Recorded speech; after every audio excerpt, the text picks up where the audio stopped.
Ari Lewis Show. Welcome, everyone, to today's episode of the Ari Lewis Show here on IsraelSportsNewsRadio.com. Thank you for joining us.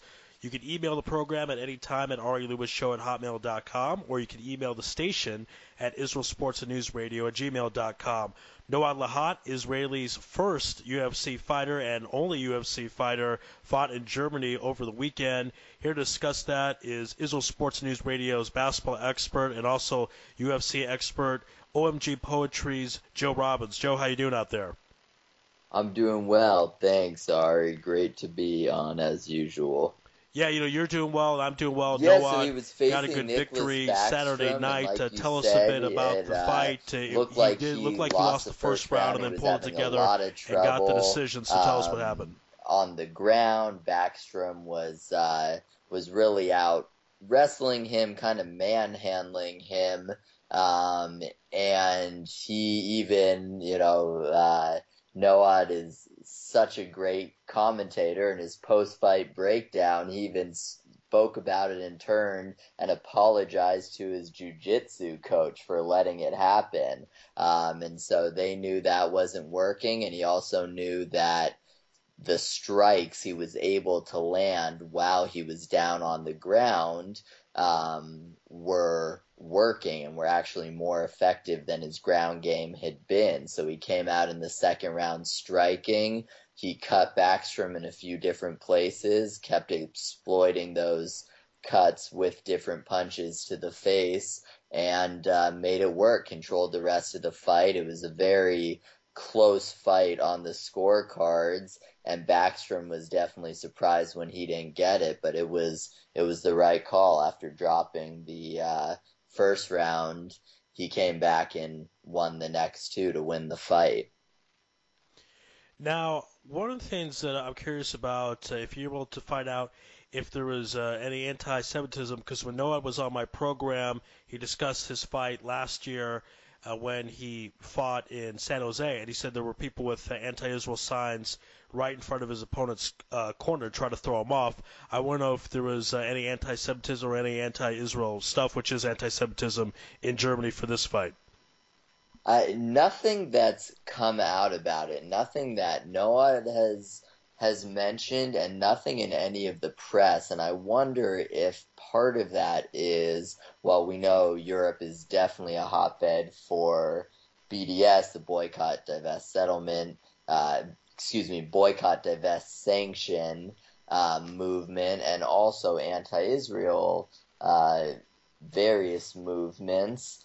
I wonder if part of it is Germany, because of their strict incitement laws, which go back to the Holocaust, their hate speech laws, incitement laws as a response to the Shoah. I wonder if that had something to do with it, and especially since it was an Israeli fight, if security at O2 Arena in Berlin really looked for that and at that, if it did show up. But nothing in the footage or anything that's come out has suggested it, so that's definitely positive, assuming that's the case.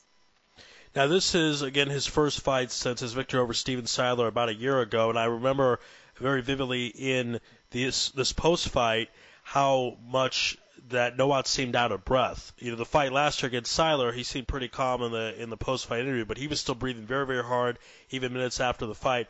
Do you think is that attributed to the fact that he was on the ground and had troubles, or do you think he was a bit rusty because this was a year since his previous fight? I think a combination of both. I think definitely being on the ground. I mean, he was working out of a lot of submissions, a lot of holds. He knew he was down in the fight. I don't think it affected him mentally because, as he said, he knew he could get out of it, and he changed up his game plan. But I do think, even if you know that you can hold your own, actually holding your own takes a lot of energy. We see it so often in so many sports where teams or individuals expend the energy to come back or just to stay afloat. I think that's what he did. So I think part of it was conditioning, not to say that he wasn't prepared for the fight or he didn't train for it, because we know how hard of a trainer he is and how dedicated he is. But I do think the layoff, once you get back into the ring, there's always the difference, as we know from boxing also, there's always a difference between being in shape and being in fighting shape. So I think it was a little bit that, and then like you mentioned, just having to deal with that first round. And his record now in mixed martial arts is 9-1. That one loss, that brutal double knee flying kick to the head that knocked him out in the second round against Godfrey, that was in Brazil. So now he has a 2-fight winning streak. What would you think is on the horizon for Noad? And if you were in his corner giving him advice, what would you tell him to do? Again, he went a whole year without fighting. Last year he fought twice in the span of a few months, and now it's been a year off. He is a bit known because he left last year after his fight to join the IDF and fight in the war in Gaza. So he has some marquee name to him, but if you were giving him advice, what would you advise him? I think he should fight again relatively soon. You mentioned the 2-game winning streak. The fight before the loss, just after the fight before the loss, he signed a 4-fight deal with the UFC. The first fight was the loss, obviously didn't go well, but it wasn't while he got knocked out, and it was brutal. You and I spoke about it on the show right afterwards. He was definitely going to bounce back. It was one of those things where he just got caught with the knee. He left himself uncovered, perfect place, or worst place, wrong place, wrong time. It came in and he was out cold before he hit the mat, and then he was fine. Since then, he's shown, like you mentioned, his last fight, he looked really good, won by unanimous decision, was calm afterwards. He was a better fighter. I think now he's back. He's riding that 2-fight winning streak. He's got one more fight officially on his UFC contract, but I think everybody is expecting that to be extended now. He's cemented his place in UFC, but he cemented his place in the middle of the pack, sort of like you were saying. Nothing against his talent, but in terms of his experience, he's had 3 UFC fights. He's 2-1. He's looked good. He needs to keep building that pedigree, keep moving up for the shot at the title, which he's shown he has the talent and work ethic to get to. So that's still a ways off, but I think if he fights again soon, next 4 or 5 months, whatever it is, does that last fight on this contract, re-ups with UFC, everyone expects that to happen, and then continues riding the wave, because he's definitely got the talent to do it, and everybody knows that. You mentioned the fight he had in Brazil. This fight was in Europe, so I think it's good, even though he's on some of these smaller cards in terms of notoriety and performing in America and competing in America on the biggest stage, he is becoming more well-known around the world, in the secular world, not just in the Jewish world, like you mentioned, for leaving to go fight in the war in Gaza last summer, the night after his victory. Again, this is the Ari Lewis Show here on Israel Sports and News Radio. Our guest is Joe Robbins, breaking down Noad Lahat's victory Saturday night over Nicholas Backstrom. Let's switch gears and talk the NBA Finals end last week. Cavs lose in 6 games. A lot has been made of who's going to get the blame, and a few months ago I brought up this point that it was either going to be David Blatt or LeBron James. It's a pretty obvious statement, but usually a rookie coach is not blamed when he takes his team to the NBA Finals. He seems to get a lot of blame. Is it justified in your opinion? I don't think it's justified, but I also don't think it's surprising. LeBron is always going to get blame because of the decision, because he's LeBron. There are always going to be haters, and we've seen that. But LeBron did everything he could. He was incredible in that finals. And I think that's what it comes down to. The Cavaliers just didn't have enough. They didn't have enough healthy talent. And even if they had the healthy talent, it probably still wouldn't have been enough, but at least it would have been a different matchup and they could have done things. But they were down to the end of their bench in some games, literally playing their last guys who hadn't suited up in the playoffs. So that's not something that comes down on the coach. Now, you can ask questions about some of the moves that Blatt made and people have, but I think if it was any other team but LeBron's team, which says a lot, that statement in itself, but no one would call it anything other than LeBron's team. But if he was coaching a different team and in the finals as a rookie head coach, like you said, I don't think any of us would be having this discussion, and none of these questions would be brought up being asked. Exactly, brought up. It's just because it's LeBron James coach, LeBron on Cleveland in his return to Cleveland when he's playing with Kevin Love and Kyrie Irving. Clearly, Love and Irving both go down with injury, so they're not there. Well, then you're only going to focus on LeBron and Blatt. So like I said, I think it's understandable. I don't think it's warranted. Blatt did a great job. There's a reason he's one of the few rookie coaches all time to make it to the finals, and that reason isn't just LeBron. As we learned from Spoelstra, and we've learned from a lot of super teams who haven't made it, you need to be able to manage the superstars. And that's something that Blatt did well enough to make it all click and to have that comeback and to get LeBron to buy into his system. Now, let's go back to the series against Chicago, Game 4. Apparently there's a play where LeBron's going to inbound the ball. He says, no, I'm not doing it, and then instead he gets the pass, makes the buzzer beater shot. Now, it's a common thing for players to tell the coaches, no, you're giving me the ball, but is it so common to tell the press that he ripped up the coach's play and said it a few times in that interview? Did that kind of show that there was some dysfunction perhaps between David Blatt and LeBron James?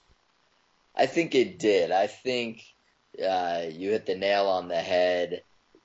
Star players change the play all the time. Like LeBron said even, it's like Peyton Manning calling an audible. The difference is, and in that situation that LeBron was in, no one ever talks to the media about it. I think it was disrespectful for LeBron to do. Maybe it was a slip of the tongue. Maybe it was intentional. Either way, it opened the door on everything that was to come in terms of that controversy. That story never would have been a story if LeBron doesn't make it one himself. So whether he was intentionally disrespectful to make a point because he was upset about something, or whether he just wasn't using his head and made a mistake, either way, that opened it up, and that was unusual, and I think it did allow for extra controversy that then extended into the finals. I think those questions were already there about the rift. They were already there about whose team was it really. But the difference was casual NBA fans weren't watching the Eastern Conference Finals the same way they were watching the finals, and non-NBA fans definitely weren't watching it, and they were watching the finals because of all the hype, because of Curry versus LeBron, because of the Warriors style of play, because of LeBron in Cleveland, all those great storylines that this finals had that made it one of the most successful finals in NBA history. Now, all of a sudden, with LeBron making that statement and then Cleveland going on to win, well, now it's being talked about in the finals. Now everyone knows about the rift, or at least the question of whether it's there or not.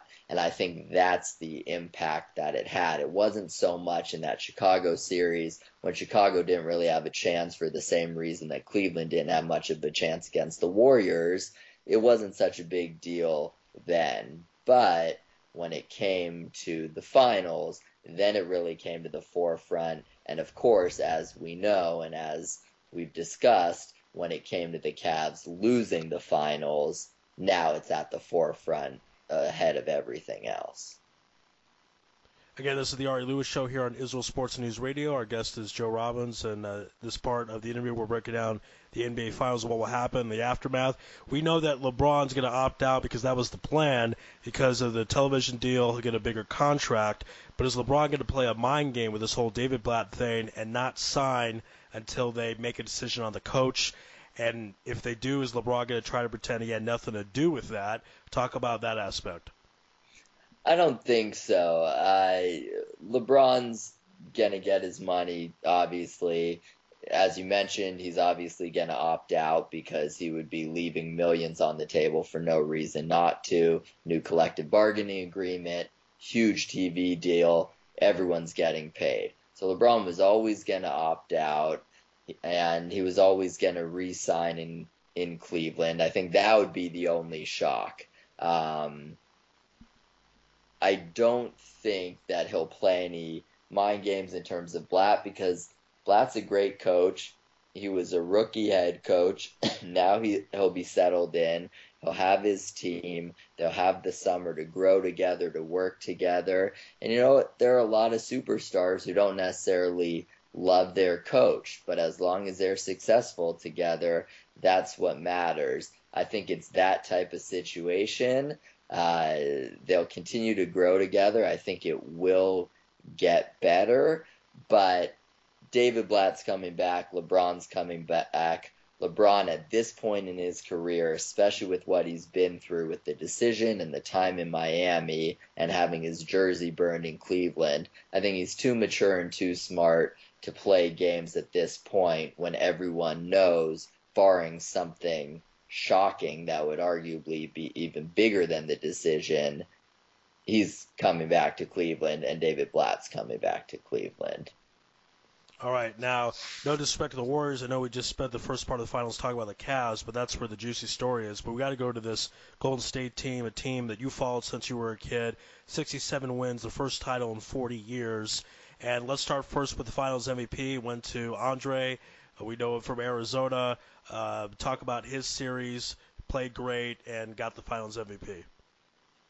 Definitely. It's pretty incredible when you look at the fact that he didn't start until a few games in, and the numbers that LeBron put up overall, it's kind of crazy that 2 offensive performances and his defense on a guy who averaged 33 points and almost a triple-double is what got it. But when you look at the film, when you actually watch him defending LeBron, and you look at the statistics, he really was a LeBron stopper as much as anyone in the world is or has been this season. Iguodala came in, and when they switched to him starting because the offense wasn't working, when Kerr said, we've got to make the change, and Iguodala became the starter, he really went off offensively.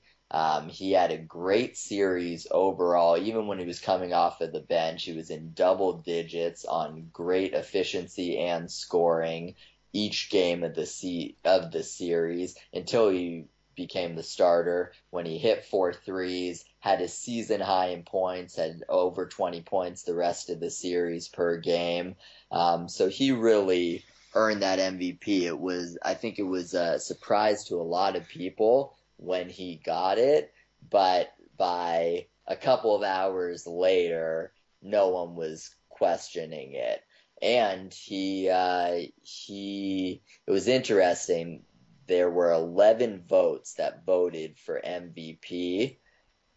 4 of them went to LeBron, 7 went to Iguodala. So not only did he win by a pretty good majority, 7 of 11 votes, Steph Curry had 0.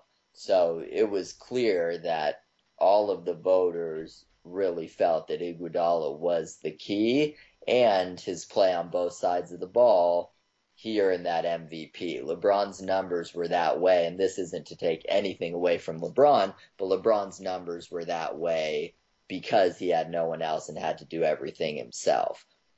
Iguodala had everyone else, and he still was the key. So great for him, well-deserved, hard-earned, definitely, with his work on LeBron. And coming in, here's a guy, 10 years in the league. He had started every single game of his career going into this season, including his time with the Warriors. He had never once come off the bench. He didn't start a single game this season until his first start in the NBA Finals. And to come in and have that impact is just remarkable. Speaks to the talent that everybody obviously knew he had, but doing it on the biggest stage when you've never experienced anything like that before, pretty incredible. So well-deserved, and hats off to one of the 4 former Wildcats to win a championship with the Warriors this year. Yeah, one of the Wildcats, Steve Kerr, also a rookie coach, again leads the team to championship, 67 wins. And Joe, this is a very young team, a deep team, and you figure that they'll be back. Do you think rate the odds of the possibility this team turns into a dynasty? I think the odds are great.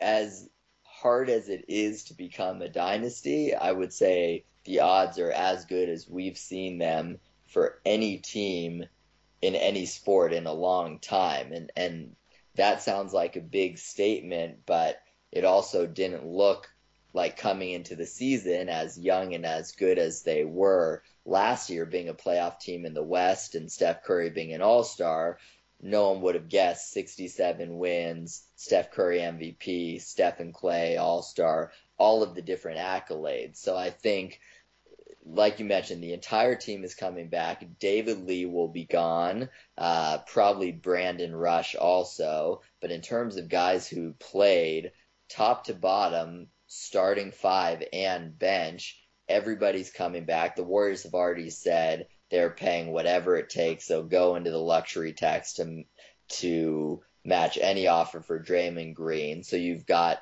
potentially 3 all-stars starting together, Iguodala, an all-star coming off the bench, a reinvigorated Barbosa, all of these veterans and the young guys, and they'll have another summer under their belts with Steve Kerr as coach, knowing they're the champions, building that together. And all of these guys are coming off of career years, but they're all guys who aren't going to regress. Sometimes you see a guy have a career year, especially when it's a situation like this where multiple guys have career years. Some of them regress. It was a great year. They really showed up, but they're not that caliber. We know, obviously, that Steph Curry, whether he wins MVP next year or not, Steph Curry is that caliber. Klay Thompson's that caliber. Draymond Green, triple-double in the clinching game of the NBA Finals where he covered LeBron a lot, is that caliber. Harrison Barnes, that caliber. That's 4 of your starting 5 right there who had career years, who have no reason to regress. So definitely the Warriors, as Steve Kerr said when asked about it a few days after the finals, his former teammate who he won championships with, Tim Duncan, texted him and said, "It's that easy, huh?" And he was obviously joking, making fun of Kerr a little bit, just about the wild ride that he had come in. Boom, rookie head coach, 67 wins, title. But the truth is, the Warriors were that good. So definitely they were lucky. They were healthy almost the entire season. Curry missed a couple games. Thompson sprained an ankle, missed a couple of games. Bogut, who they needed to be healthy arguably more than anyone, only missed a few games, his least amount of missed games in years. So things like that have to go right for them to be a dynasty, but whether they win or not, there's no reason to think the Warriors won't be a top 2 or 3 seed in the West again next year, if not the best team again. I mean, if anything, and I have to be careful as a Warriors fan saying this, the biased fan in me doesn't want to jinx anything, but the analyst in me, if anything, there's reason to think the Warriors will be better for all of those reasons. So it should be fun to watch this great young team, to see how they draft, to see what moves they make, because they're complete at every position. So really it's just adding depth to a bench that was already great and features guys like Sean Livingston, who continue to come up huge and are signed with the team for next year for not a lot of money. Livingston's one of those guys, veteran point guard, who took less money and gave up a starting job. He was offered starting jobs and more money on other teams, and he came to the Warriors to be part of something special. Now he has a ring to show for it. That's the type of guy who the Warriors look to get in free agency, because they've got every other hole filled and really are poised to make a lot of runs if they can stay healthy. Yeah, this team doesn't feel like the 2011 Mavericks, where that seemed more like they're going to win 1 year and not really compete for a while. I mean, that team, Marion was a bit up there. I know Marion was in the finals this year, and he was even old back then 4 years ago. Chandler, that was kind of a career thing for him. Cron Butler, Deshaun Stevenson, you kind of figured they weren't going to play all that well together. Jason Kidd, obviously a pretty old point guard back then. But this is a young team. They have a lot left to go. I guess, would you be that surprised to see these two teams back in the finals? I don't know if Kevin Love's going to come back. There are rumors about him going to the Lakers, but Irving should be ready if he's healthy. So give us the odds that we see these two teams in the finals again in 2016.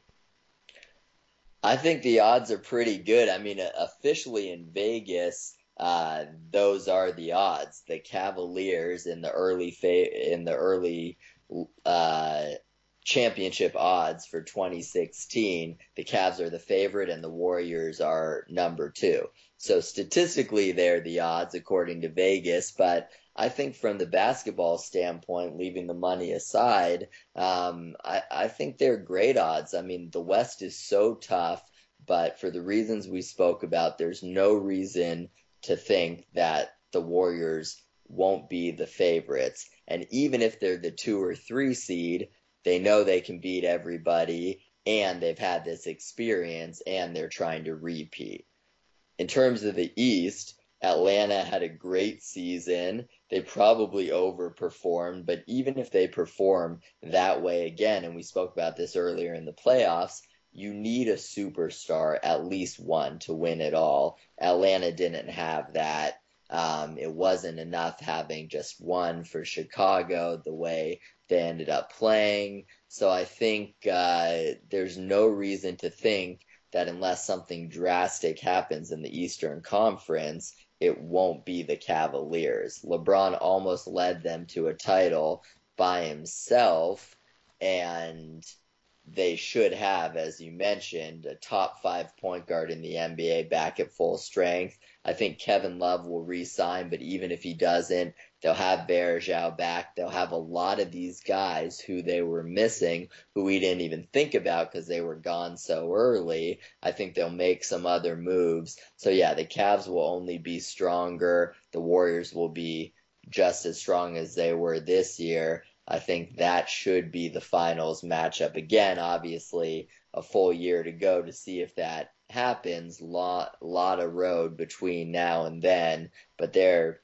prohibitively the 2 best teams and should be again. Again, this is the Ari Lewis Show here on Israel Sports and News Radio. We're speaking with Joe Robbins of O&G Poetry. Last few minutes with him, we're going to talk about the crazy finish that occurred over the weekend in the U.S. Open. Jordan Spieth wins, crazy finish, 2 of 2 in Masters this year. Joe, tell us, is this guy the next Tiger Woods? It's sure looking like it. He was as good as Tiger was as an amateur. Now, he spent more time playing than Tiger did as an amateur, but he won the amateur title. He won 2. He was the only guy since Tiger Woods. Then he played 1.5 years in college at Texas, won the national championship, was All-American, Conference Player of the Year, did everything he possibly could have in his 1 year playing in college, then turned pro. He's been great since then, so he has the pedigree, he has the build-up, as opposed to a flash in the pan that's just come on. He won the Masters, got his green jacket as a 21-year-old earlier this year, and now winning the U.S. Open, 2 majors, the first 2 of the year, as you mentioned, in a select group to do that. Only 6 people all time have won the Masters and the U.S. Open in the same season, including him. So there are only, before him it had happened 5 times in history. One, of course, was Tiger. He's got the chance to become the first golfer since Tiger to win the Grand Slam in one season. Now, he's obviously got a long way to go. Just because he's won 2 Masters doesn't mean the other 2 will be a cakewalk, but there's no question, even if he loses the next 2 majors, there's no question that he's playing the best golf on tour out of anybody right now. He's still second in the rankings to Rory McIlroy, and it'll take a lot for McIlroy to lose that because he's been so fantastic. But Spieth right now is outplaying everyone, including McIlroy, and the poise he has and the age that he's doing it at. He's 21 years old. Just some of the records that he's broken in his performance yesterday. Second player since 1940 to win 4 times on the tour before the age of 22. It's like baseball, as we know, big baseball fans.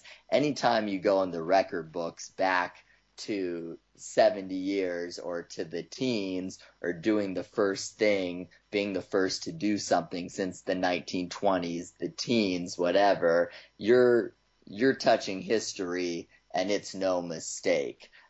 So everything that he's gotten, it's one thing to be the best amateur, it's one thing to be the best college player, but to have it transfer is another thing. And the way he's had it transfer, no one has transferred this quickly with this much success since Tiger. That doesn't mean he's going to be the next Tiger, but he's off to a pretty darn good start, and he's definitely the real deal.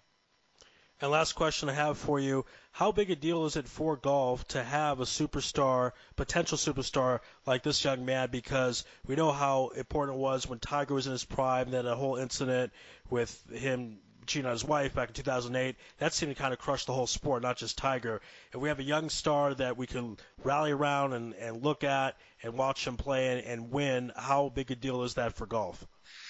It's huge. You mentioned Tiger before the flame out, and he really is what put golf on the map. He popularized the sport. There were obviously fantastic players before him, but he changed golf worldwide, and especially in America, he put it on the map. Rory McIlroy is a fantastic player, future Hall of Famer. He's a superstar, but he's also not American. So I think for America specifically, for American golf, and for the PGA to get back a lot of those fans who stopped watching golf once there was no more Tiger, and you've still got great players.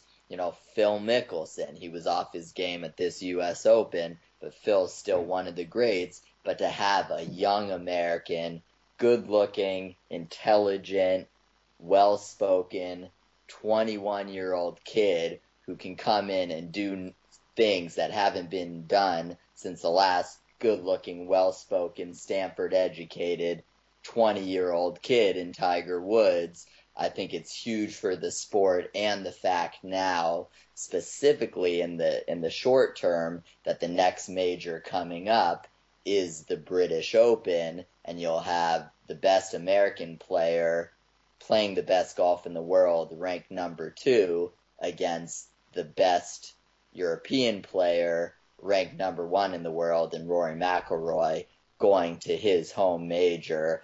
It should be a great storyline, and hopefully, McIlroy's only 26. Spieth makes everyone seem old by comparison because he's only 21, but McIlroy's a spring chicken himself. He's young, he's 26, he's got at least 10 more years in front of him, hopefully more, with the way these golfers are athletes now. So it should be really great to see, and I definitely think that it's helping put golf back on the map, especially when it happens in exciting fashion like it did yesterday. It's what the sport needs.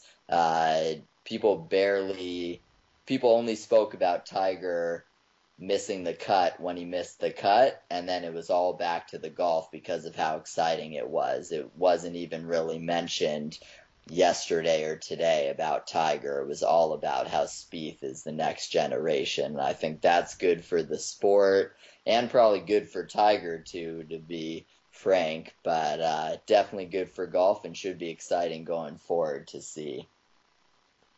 All right, there you have it. Again, my guest has been Joe Robbins of ONG Poetry. This is the Ari Lewis Show here on Israel Sports and News Radio. You can send us an email at arilewisshow@hotmail.com or to the station at israelsportsnewsradio@gmail.com. Joe, thanks for being on today. Great job as always.